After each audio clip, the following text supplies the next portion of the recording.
simplest thing for us to have done would have been to blow the place to pieces and then search through the wreckage for clues.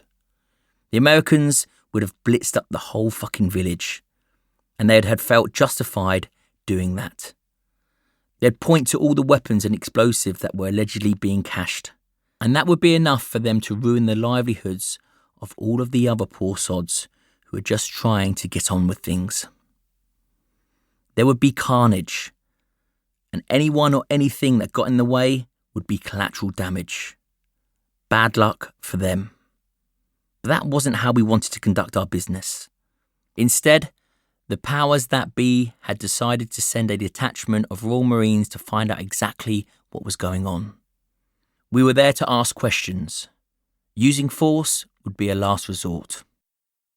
The plan was that we'd be landing during the day on the outskirts of the village, where the compounds met the scrub and dust of the desert. Then make our way into the village and have a dig around. We weren't going in expecting a vicious firefight, but we didn't know exactly what lay in store for us. Perhaps the Taliban had prepared a trap. Perhaps they wanted to draw us into the village's narrow, winding streets, then gun us down.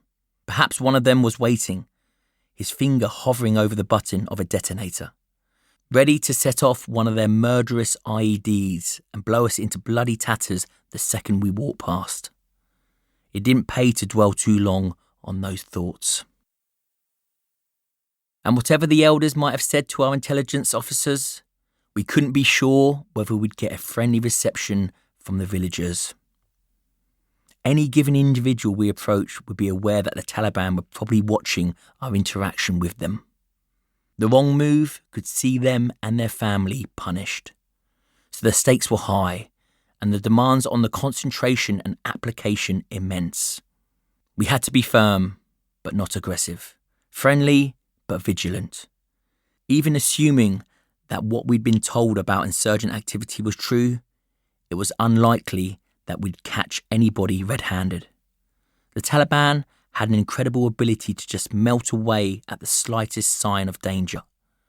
But if we did everything properly and located what we'd been told was there, then we'd be able to seize enough of their gear to seriously disrupt their operations.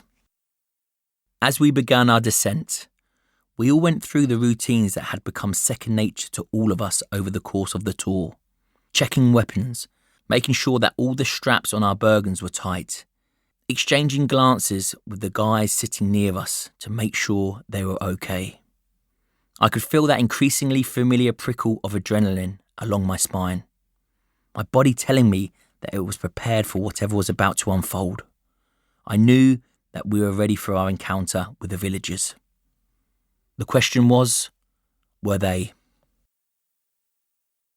A Boeing CH-47 Chinook is 30 metres long, can weigh up to 15,000 kilos, and has two 4,733 HP engines. It's so loud that when one approaches, it can feel as if it's personally attacking your eardrums.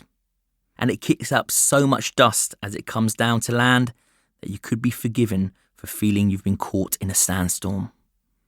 Which is all an elaborate way of saying that if you're an Afghan farmer and a pair of Chinooks explode unannounced out of the sky when you've barely finished your breakfast, then it can really ruin your morning. One moment the villagers had been serenely going about their business, the next they erupted into a maelstrom of chaotic movement and panic. It was as if somebody had kicked over an ant's nest. People and animals were swarming everywhere. We were only there for the tiny percentage of the village's inhabitants who were up to no good. But they all responded as if their lives were in immediate danger.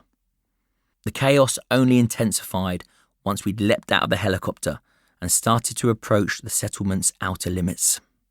Vehicles veered around wildly as their drivers desperately tried to escape. And occasionally they crashed into each other.